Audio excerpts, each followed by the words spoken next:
하나님의 자녀들로 부름받은 신자들은 두 가지 신자의 원리대로 산다 하였습니다. 거저받았으니 거저 주어라. 지난 시간에 한 뱀같이 지혜롭고 비둘기같이 순결하라. 이 세상 가운데 보내진 양, 이리 가운데 보내진 양 같은 우리들입니다.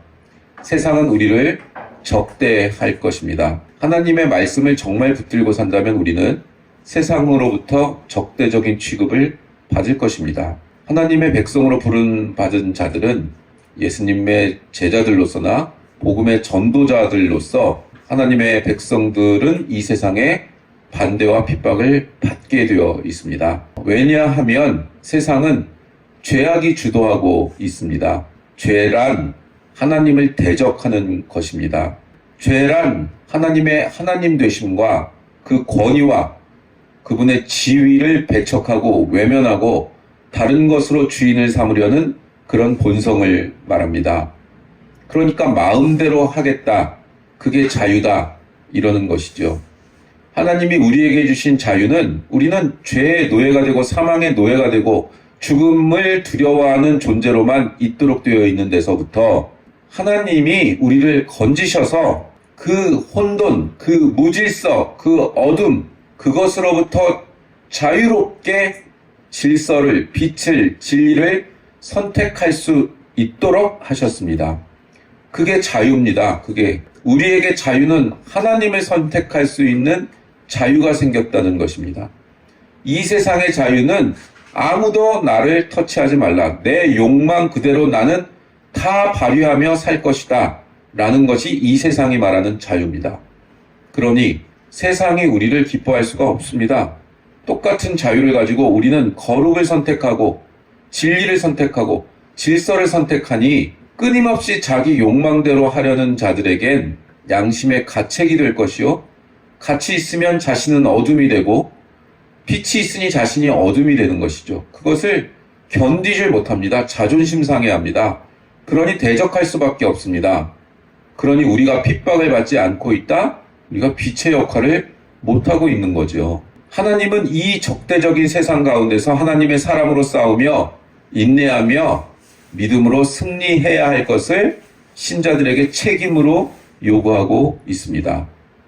그 책임은 싸워서 이기냐 지냐 이게 아니고 이미 예수님은 이기셨기 때문에 이길 수밖에 없는 싸움에 우리는 충성하고 인내를 요구받는 싸움입니다. 인내하는 싸움을 요구하신다고요. 이긴 건 이미 이겼어요. 전쟁에서 이겼다고요. 우리가 전투에서 실패하고 지기는 해요. 세상을 쫓아가기도 하고 돈의 두려움 이런 것들에 사로잡혀서 돈 하며 살기도 하고 다른 사람들이 나를 어떻게 볼까? 내가 입은 옷, 내가 든 핸드백, 내가 사는 집 이런 것들을 뭐라고 볼까? 그런데 사로잡혀서 하나님을 찾지 않는 그런 삶을 살죠. 우리는. 그러나 이기셔서 하나님은 우리 인생을 그런 것들이 아무것도 아니고 네 존재, 너 자신의 존재가 하나님께 속해 있느냐 있지 않느냐 그거 외에는 판별점이 없다. 기준점이 없다. 다른 것들로 두려워하지 말고 다른 것들로 비교하지 말라. 오늘 참새 2마리가 한 아사리온에 팔리지 않느냐. 그러나 너희 아버지께서 허락하지 아니하시면 그 하나도 땅에 떨어지지 아니하니라.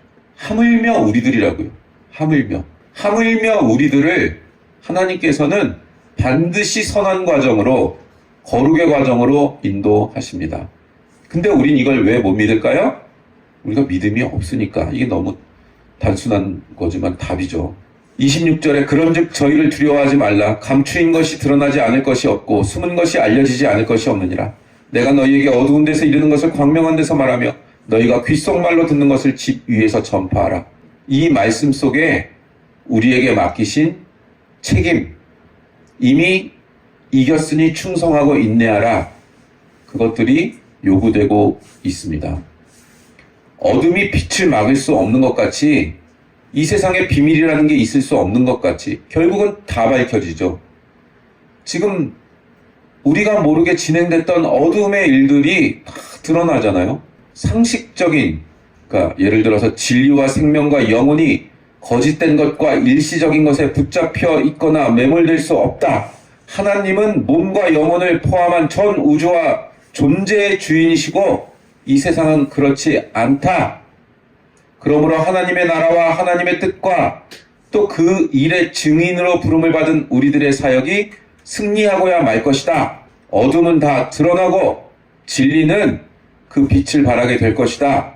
이렇게 권면하고 있는 것입니다.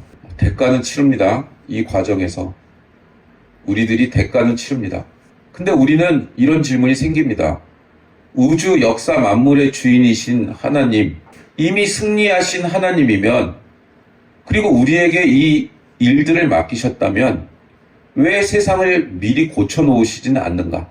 세상을 먼저 변화시켜 놓고 하나님 앞에 굴복해 하면 쉽지 않은가? 세상은 하나님의 목표가 아닙니다. 이게 성도들이 가져야 되는 하나의 영적인 주안점들이 있는 것입니다. 하나의 안목이 있어야 되는 것입니다. 하나님은 이 땅에 속해 있는, 이 땅에서 살고 있는 죄인들을 구원하여 하나님의 백성으로 만드시는 것은 목표하고 계십니다. 그러나 이 세상 자체를 변화시키고 이 세상 자체를 교화시키는 것은 뜻이 없습니다. 이 세상은 심판받을 것입니다. 그래서 그 역사와 존재를 마감할 것입니다.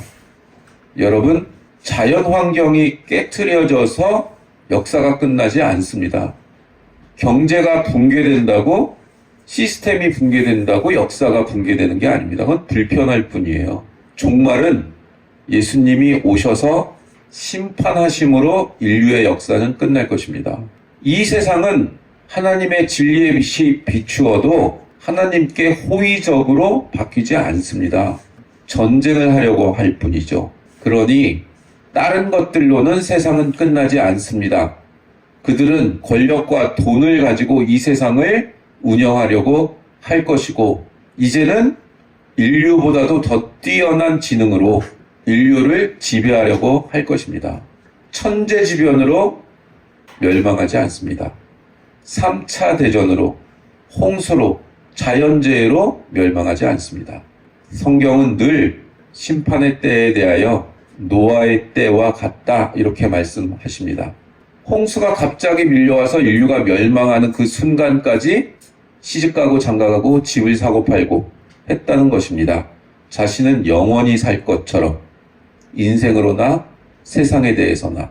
그러나 어느 날 갑자기 홍수가 임하여 심판이 임한 것 같이 마지막 때에도 이 세상 인류도 그렇게 갑자기 자신들은 영원히 살 거다. 과학을 발전시키면 궁극에는 영생하게 될 것이다. 그렇게 여기며 바벨탑을 쌓아가는 인류, 갑자기 돌연히 강도와 같이 예수님이 오셔서 심판하실 것입니다. 우리들의 싸움 어디에 있느냐? 이 세상 사람들은 세상에 굴복하고 삽니다. 하나님은 죄인으로 태어난 이 세상 사람들을 예수 그리스도로 말미암아 하나님의 백성으로 회심시키고 구원하고 그의 백성으로 부르십니다.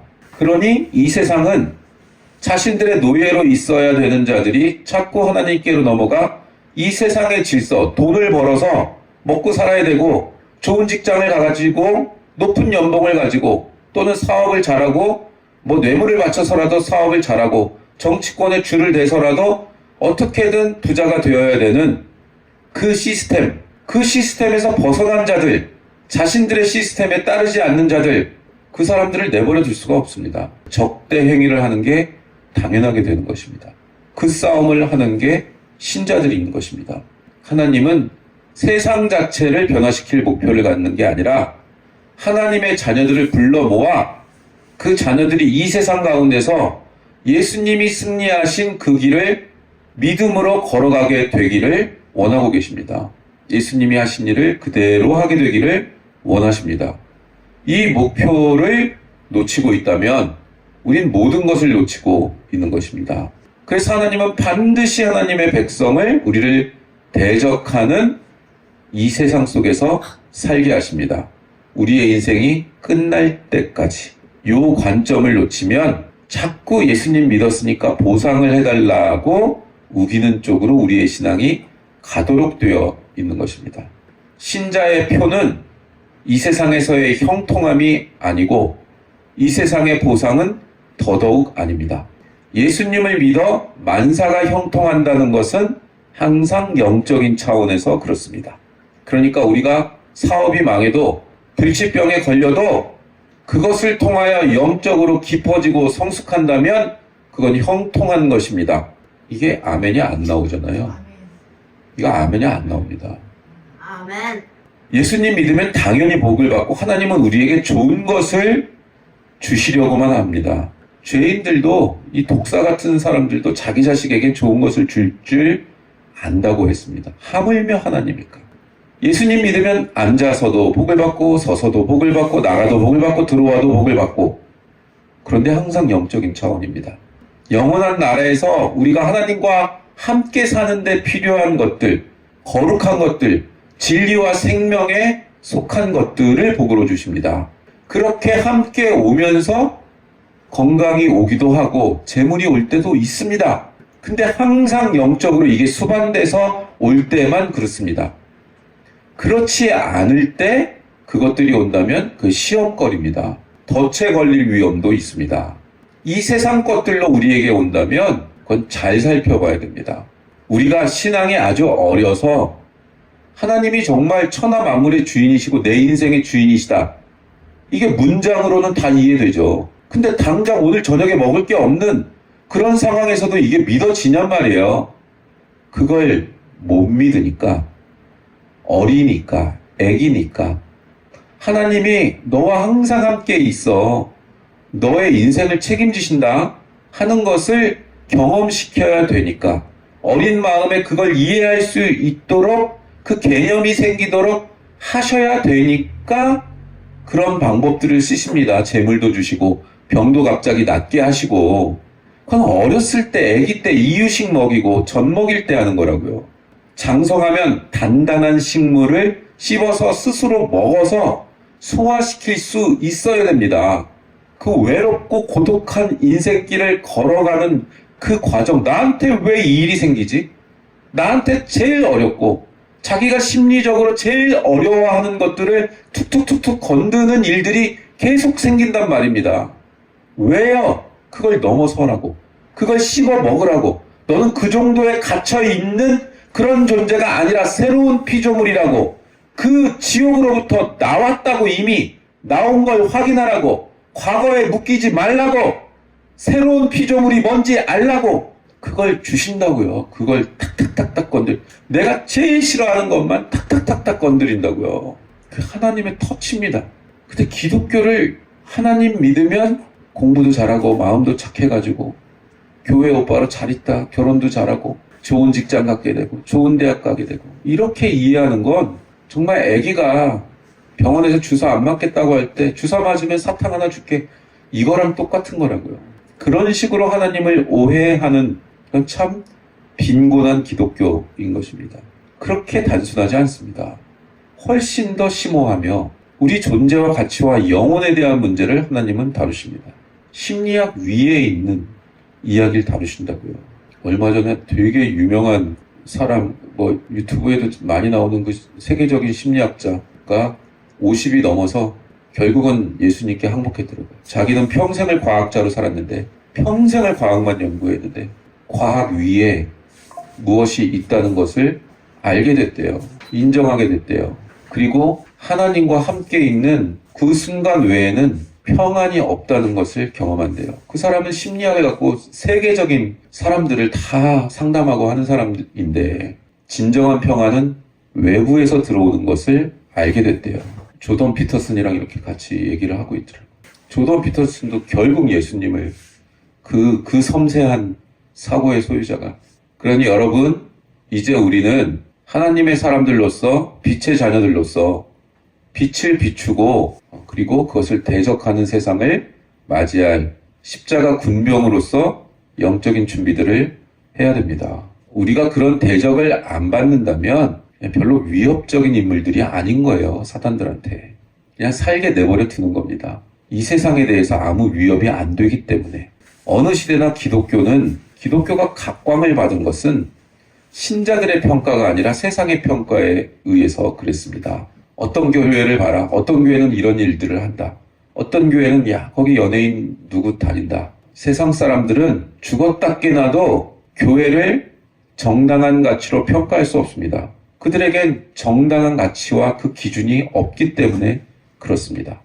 그들이 평가하는 건 눈에 보이는 겁니다. 봉사를 어디 한다더라. 국가에서 무슨 어디를 받아가지고 대리 운영을 한다더라. 도덕성이 저 사람들은 참 높다더라 하는 정도입니다. 그건 뭐 같은 거냐면 축구 선수가 잘생겼다 이러는 거랑 똑같습니다. 축구 선수가 잘생긴 게 축구 실력이랑 무슨 상관이죠? 광고 찍을 수 있겠죠. 광고. 그러니까 축구 선수들도 다 피부과 가서 결국은 피부가 좋아지더라고 나중에 가서는. 세상은 그렇게 평가하는 것입니다. 우리들이 가진 하나님이 보시는 진짜 실력은 세상은 평가 못합니다. 교회에 사람이 얼마냐, 헌금 얼마 나오냐 그거밖에 평가를 못하는 겁니다. 그러니까 세상이 평가하는 기준으로 우리가 우리 자신을 평가하면 큰일 나는 겁니다. 세상이 우리를 대적하고 위협하는 상황에 가는 게 정상적이란 말입니다. 디모데후서 4장 1절 이 관점을 놓치는 순간 우리는 세상을 쫓아가게 되어 있습니다. 디모데후서 4장 1절 하나님 앞과 살아있는 자와 죽은 자를 심판하실 그리스도 예수 앞에서 그가 나타나실 것과 그의 나라를 두고 엄히 명하노니 아멘. 이 관점을 놓치면 끝입니다. 하나님 앞과 살아있는 자와 죽은 자를 심판하실 그리스도 예수 앞에서 그 앞에서 살아가는 것을 우리가 놓치면 그럼 끝입니다. 우리가 결정하고 선택하는 일들이 이 앞에서 결정하고 선택하는 것들이어야 됩니다. 이 세상은 잘 나가는 대로 가라 합니다. 이 세상은 좀 더 안전한 데서 살라고 합니다. 그런데 우리는 하나님 앞과 살아있는 자와 죽은 자를 심판하실 그리스도 예수 앞에서 결정해야 됩니다. 이 관점과 기준을 놓치시면 안 됩니다. 이 세상의 선과 도덕도 괜찮은 것이지요. 그러나 우리 기준은 그게 아닙니다. 간혹 위인전이나 무슨 교과서나 책에서는 그 선한 삶이 있습니다. 근데 그 기준으로 사는 사람들은 이 세상에 아무도 없습니다. 알아요, 다 알기는. 근데 세상에서 그렇게 살면, 정직하게 살면 바보 되는 거예요. 착하게 살면 바보 되는 거예요. 근데 우리는 하나님 앞에서 살기 때문에 항상 위협에 노출되고 손해보는 일에 노출되기 마련입니다. 미국의 그 어떤 기업, 데이비드 리든가? 데이비드 기업가가 있는데 가난한 사람이었는데 집 창고에서 이렇게 액자 만드는 사람들이 각자 액자를 넣어서 걸어두는 게 미국에서는 굉장히 유행이니까 항상 그 사람들은 그렇잖아요. 가족 사진 붙여넣는 거. 그거를 하는데 갑자기 그게 잘 팔리기 시작했어요. 시대가 변하면서 사람들이 바깥에다 돈 쓰기 시작하는 데서 가정을 꾸리고 히피 문화 이런 것들이 휩쓸고 지나간 다음에 가정에 충실하는 문화가 왔었는데 그때 굉장히 팔리기 시작해서 굉장히 많이 팔리기 시작하니까 금세 주차장에서 시작한 건데 창고에서 시작한 건데 100평, 200평 늘려가다가 한번 크게 셀이 맞고 실패하고 하나님 앞에 무릎 꿇고 그 다음에 하나님 뜻대로 모든 걸 하기 시작했죠. 미국에서 이 썬데이, 이 주일날, 일요일날 쇼핑하면 평일 매출의 2배인데 그 사람은 자신의 전 유통점에 주일날 교회 가야 되니까 문을 닫는다. 이걸 결단하는데 참 힘들었대요, 처음에. 하나님께서 하게 하실 거다. 하고서는 그냥 문을 닫아버렸대. 그러니까 매출을 막 1년으로 따지면 그게 얼마겠어요? 이건 난리가 난 거죠, 회사에서. 아니, 매출이 2배가 나옵니다. 평일 매출에. 2배가 나온다는 포기하면 어떡합니까? 그래도 안 된다 하고 사인하는데 처음에 힘들었대. 그래도 사인을 했대. 하나님이 살리실 거라고 믿고. 근데 오히려 이게 소비자들한테 직원들을 위한 회사다. 선한 회사다. 이렇게 돼가지고 일요일날 문을 닫으니까 토요일날 미리 사두자. 해고 토요일날 매출이 몇 배가 더 성장하고. 그래서 그렇게 하나님의 뜻만 쫓아서 살고 있었는데 이제 여러 가지 법들이 통과되잖아요, 미국에서. 근데 그 중에서 모든 법들이 막 민주적이다라는 이름으로, 자유라는 이름으로 막 통과를 시키는데 모든 건 다 인정하겠는데 그 통과되는 법에 일정 이상, 50인 이상 기업은 낙태를 하는 그 약물을 이렇게 판매할 수 있도록 하고 그것을 그 직원들이 그것을 허용하도록 하는 그게 싹 숨겨져 있는데 그거에 동의를 못한다. 그랬더니 그건 연방법인데 너희들이 그거를 어기면 하루에 17억씩 1년에 6천억 그 벌금을 먹어야 된다. 또 난리죠. 6천억 세금을 내고 연방법원을 대법원에 걸었어요. 그리고 결국은 승소합니다. 벌금이 6천억. 가족을 불러 모았대요. 우리가 이거 하면 우리가 여태까지 이뤘던 모든 걸 이룰 수 있다. 그런데 어떻게 하겠느냐. 가족들과 함께 결정하고 6천억을 물면서 대법원을 상대로 소송해서 이겼어요. 그러니까 하나님 뜻 따라 사는 건 목숨을 거는 거예요. 감옥 갈 수도 있고 망할 수도 있고. 시험 때 봐요. 시험 때. 입시 때 보세요. 교회의 부모들이 무엇을 선택하는지를 보면 알아요. 애들이 보고 크는데 하나님 믿는다고 하면서 우리 부모는 하나님을 믿는 게 아니야 를 보고 배운다고. 어려운 데로 가라. 힘든 일을 하라. 손해를 봐라. 이렇게가 안 되잖아요. 진짜 우리가 믿는 게 뭔지 우리 삶에서 그게 드러나지 않으면 이 세상 속에서 예수 그리스도가 보여주신 그 길을 우리가 못 쫓아가니까 그러니까 아무 위협이 안 되죠. 세상에 우리가. 하나님 앞에서 살아있는 자와 죽은 자를 심판하실 예수 그리스도 앞에서 결정해야 됩니다. 우리가 보통 결정하는 것은 가장 가까운 사람들이 반대하는 일들일 것입니다. 보통은 그렇습니다. 그래서 오늘 본문 결론이 뭘로 가요? 32절, 33절로 가는 겁니다. 누구든지 사람 앞에서 나를 시인하면 나도 하늘에 계신 내 아버지 앞에서 그를 시인할 것이요. 누구든지 사람 앞에서 나를 부인하면 나도 하늘에 계신 내 아버지 앞에서 그를 부인하리라.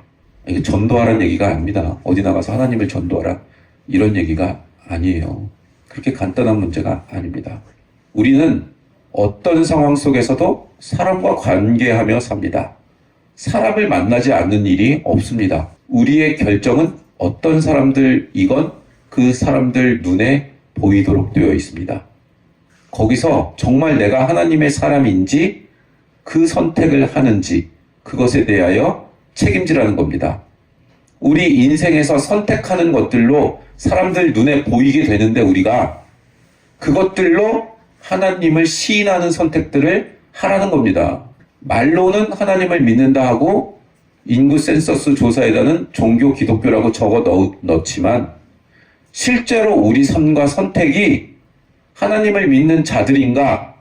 라는 것을 사람들 앞에서 하나님을 시인하라는 겁니다. 근데 우리는 안 믿는 사람들 같이 군다는 것이죠. 이거 어렵습니다. 뱀처럼 지혜로워야 되는데 비둘기처럼 순결해야 되니까. 우리가 다 당하고만 살 수도 없잖아요.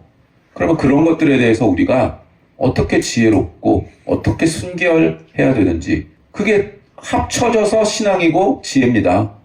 신앙적 지혜입니다. 이 극렬한 자본주의가 극렬히 고도화된 이 세상 속에서 30년 전이랑 같나요? 지금의 이 시대가? 다릅니다. 이 시대 속에서는 어떻게 해야 되는가? 20년 전에 신앙생활하던 그거 가지고 지금 이 시대가 감당이 안 됩니다. 그 생각 가지고는. 우리는 이 세상을 살아나가는 동안에 어떤 경우나 어떤 결정이나 어떤 태도에서도 이 말하자면 세상이 우리에게 요구하는 살아가기 때문에 반응할 수밖에 없는 모든 책임 있는 경우들, 사건들, 관계들에서 하나님의 사람인가 아닌가를 결정해내야 됩니다. 나는 하나님께 속할 것이냐, 세상에 속할 것이냐를 결정해야 됩니다. 그러니까 예수님 믿고 아기 단계를 벗어나면 갈등과 번민이 있습니다. 괴로움밖에 없고 물론 우리는 실력이 없으니까 세상 편을 들고 거길 쫓아다니며 살 것입니다. 그러니 쫓아다니며 살면 우리 신앙 양심은 또 얼마나 괴롭습니까? 근데 또 하나님을 선택하면 현실에서는 손해가 나고 이게 신자의 현실입니다. 요한복음 17장 14절에서 21절까지를 좀 보시겠어요? 우리의 현실이 그대로 예수님의 이익을 통하여 기록되어 있습니다. 내가 아버지의 말씀을 그들에게 주었사오매 세상이 그들을 미워하였사오니 이는 내가 세상에 속하지 아니한 같이 그들도 세상에 속하지 아니함으로 인함이니이다. 내가 비옵는 것은 그들을 세상에서 데려가시기를 위함이 아니요 다만 악에 빠지지 않게 보존하시기를 위함이니이다. 내가 세상에 속하지 아니함 같이 그들도 세상에 속하지 아니하였사옵나이다. 그들을 진리로 거룩하게 하옵소서. 아버지의 말씀은 진리니이다. 아버지께서 나를 세상에 보내신 것 같이 나도 그들을 세상에 보내었고 또 그들을 위하여 내가 나를 거룩하게 하오니 이는 그들도 진리로 거룩함을 얻게 하려 함이니이다. 내가 비옵는 것은 이 사람들만 위함이 아니요 또 그들의 말로 말미암아 나를 믿는 사람들도 위함이니 아버지여 아버지께서 내 안에 내가 아버지 안에 있는 것 같이 그들도 다 하나가 되어 우리 안에 있게 하사 세상으로 아버지께서 나를 보내신 것을 믿게 하옵소서. 아멘. 이제 이 말씀들이 이해가 되시죠? 어떻게 하나님 아버지를 이 세상이 볼 수 있는가? 우리를 통해서 예수님을 믿는다고 고백하는 사람들을 통해서 봅니다. 예수님께서 이 땅에 오셔서 나에게 끼친 영향입니다. 어떤 영향이요? 세상에서 우리를 뽑아내서 하나님 안에 두었다고 하십니다. 우리가 하나님께 속함으로 아버지께서 그 아들을 보내신 증거가 비로소 드러난다는 겁니다. 우리가 하나님께 속해 있다는 것. 예수님이 그 일을 위해 오셨습니다. 세상에 속한 자, 죄와 사망 아래 있는 자들을 구원하여 하나님의 백성 삼으신 그 일이야말로 십자가 사역의 내용입니다. 하나님을 믿는다는 것으로 세상의 것을 보상받는 그런 소원과 목적은 우리에게 없습니다. 우리는 세상에 속해 있지 않기 때문에 그렇습니다. 세상이 좋아하는 것들을 우리가 가졌다고 해도 그건 하나님을 위해 갖는 것일 뿐입니다. 에베소서 3장에 이렇게 되어 있습니다. 에베소서 3장 14절 이하입니다. 이러므로 내가 하늘과 땅에 있는 각 족속에게 이름을 주신 아버지 앞에 무릎을 꿇고 비노니 그의 영광의 풍성함을 따라 그의 성령으로 말미암아 너희 속사람을 능력으로 강건하게 하시오며 믿음으로 말미암아 그리스도께서 너희 마음에 계시게 하시옵고 너희가 사랑 가운데서 뿌리가 박히고 터가 굳어져서 능히 모든 성도와 함께 지식에 넘치는 그리스도의 사랑을 알고 그 너비와 길이와 높이와 깊이가 어떠함을 깨달아 하나님의 모든 충만하신 것으로 너희에게 충만하게 하시기를 구하노라. 뭘 다뤄요? 속사람. 그리스도께서 너희 마음에 계시게 하시옵고입니다. 우리 속사람의 완성입니다. 풍성한 하나님이 우리 속사람을 풍성하게 하시는 거예요. 그리스도를 본받는 인격의 완성. 그리하여 하나님의 모든 충만이 우리에게 거하는 것. 하나님의 사람으로의 완성.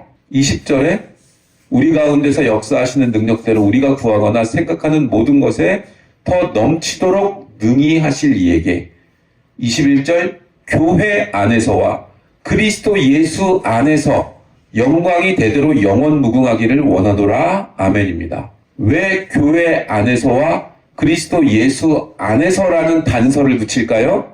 세상적인 보상은 여기에 속해 있지 않습니다. 교회 안에서와 그리스도 예수 안에서라고요. 우리의 보상은 항상 영적인 차원의 것이에요. 그러니 여러분 기도하면서 예배드리면서 영적인 충만한 그 은혜를 덧입지 못한다면 아무것도 없는 거예요. 우리한테. 예배에 목숨 걸고 나와서 하나라도 말씀을 듣고 그것의 은혜를 누리셔야 돼요. 영적으로. 그거 외에 보상이 없습니다. 그 영적으로 먼저 깨달아 알면 그 영의 질서가 이 세상 가운데 영향을 끼쳐 우리 삶이 변하기 시작할 겁니다. 근데 그게 적대적으로 올지 또는 평안으로 올지 그냥 우리의 마음을 편하게 하는 현실로 올지는 모릅니다. 근데 우리 마음은 이미 샬롬이 이루어져 있죠. 하나님과의 관계가 단단하니까 기도의 통로가 뚫려서 이렇게 크게 뚫려 있어서 하나님과 1분을 기도해도 기도 통로 안 뚫린 사람들의 몇 시간보다도 기도 통로가 뚫려 있으면 한 번에 하나님과 대화할 수 있고 그 은혜를 누릴 수 있으니까 그런 영적인 복락을 누리셔야 된다고요. 그리고 선택하세요, 인생을. 그리고 그게 아니면 자꾸 우선순위가 틀리고 먼저 해야 될 것과 나중에 해야 될 것들을 구분하는 지혜가 없어지고 마음을 어떻게 품고 행해야 되는지 그것에 대한 훈련이 안 돼 있어서 자꾸 엉뚱한 데로 가요. 다 맞는 걸 선택하는데 순서가 틀리면 엉뚱한 데 가 있는다니까요. 그러니 여러분, 세상 보상 그거는 하나님이 주실 때 주시는 거고 교회 안에서와 그리스도 예수 안에서 은혜를 먼저 누리십시오. 그걸 딱 붙드십시오. 하나님과 친밀해지십시오. 하나님만을 바라십시오. 하나님이 주신 것만으로 만족하십시오. 거기서 샬롬을 누리시면 그 다음에 세상이 변해나갈 겁니다. 세상이. 예수 안에서란 세상에서 분리되어 하나님께 속하는 거듭남에 관한 조건이 그 기본적인 내용입니다. 무슨 소리예요? 새 소리예요. 정말요? 네. 와, 새가 기뻐하네요. 새도 반응을 하네요. 바로 요 앞에서 새도 하나님을 찬송합니다. 정말입니다. 네, 정말이에요. 프란체스코 같은 사람은 성도가 한 명도 없었을 때 별과 꽃들에게 설교했어요. 온 우주 만물에 하나님의 말씀을 선포했다고요. 고흐의 별이 빛나는 밤에 같은 그림을 보면 막 하늘이 막 이렇게 돼 있잖아요. 그렇게 고흐는 하나님이 이 세상 가운데, 성령님이 이 세상 가운데 운행하시는 그 모습을 그렸다고요. 근데 그 별이 빛나는 밤에 우리 잘 아는 그 그림의 정 가운데 교회가 그려져 있습니다. 근데 그 교회에 불은 꺼져 있어요. 이렇게 생긴 거예요? 네, 길게 생긴 거. 그게 교회예요. 그래요? 왜냐하면 고흐는 목사가 되는 것을 소망했어요. 근데 신학교에 계속 낙방을 했어요. 그래서 너무너무 목사가 되고 싶은데 신학교를 못 붙으니까 그 전도사 자격 같은 걸 줬어요. 그래서 자기가 자원해가지고 탄광에 갔어. 그리고 사택이 나오잖아요. 좋은 사택이 나오는데, 아니 예수님은 죄인들과 가난한 자의 옆에 있는데 내가 이 편안한 집에서 살 수 없다고 하면서 탄광촌에 들어가서 살았고, 자기가 받은 그 월급 급료를 모두 빵을 사서 가난한 사람들한테 나눠줬어요. 예수님처럼 살고 싶다는 그 강렬한 갈망 때문에, 진짜 예수님처럼 살고 싶다, 진짜 신앙인이 되고 싶다는 갈망 때문에. 그런데 탄광촌에서 가난한 사람들과 뒹굴면서 사니까 교회에서 시찰단이 나와요. 그 소식을 듣고 진짜 예수가 우리 가운데 있다, 이 소문이 퍼지기 시작하니까 시찰단이 나와서, 그러니까 조직에서 나와서 얘를 보니까 막 꺼먹고 막 옷도 더러운 거 입고 막 들어온 사람들이 막 방 안에 가득하고, 그러니까 너는 성직자의 권위를 훼손했다. 그래가지고 전도사 자격을 박탈해버립니다. 그래서 자기 자신은 목사가 되고 싶은 것에 실패했지만 목회를 하나님의 뜻을 그림으로 그리겠다 해서 그림을 그리기 시작한 거예요. 그래서 그의 그림엔 모두 신앙에 대해 고민하는, 진짜 예수님을 닮아가는 그 격렬한 고해. 올 테니까 한번 가서 봐야죠. 직접 고흐의 그림 앞에 서면 그의 갈등과 영혼의 갈증, 이런 게 그 그림 앞에서 느껴져요. 그대로 고흐가 느껴진다고요. 고통스럽고 괴롭죠. 그래서 정신병자처럼 살고 자신의 귀를 자르고 그렇게 살다 갔죠. 그러니까 우리의 겉모습, 조직의 가치, 기준, 그게 꼭 예수님과 같으리란 법이 없고 하나님 마음과 같으리란 법이 없는 거예요. 진짜 신앙은. 우리가 정말 신앙이 뭔가에 대해 진짜 고민하고, 진짜 우리 인생을 주님께 바칠 것인가 근본적으로 고민하고 그 실천을 자신들의 삶 속에서 행하시는 그런 귀한 성도님들 되시기를 주님의 이름으로 축원합니다.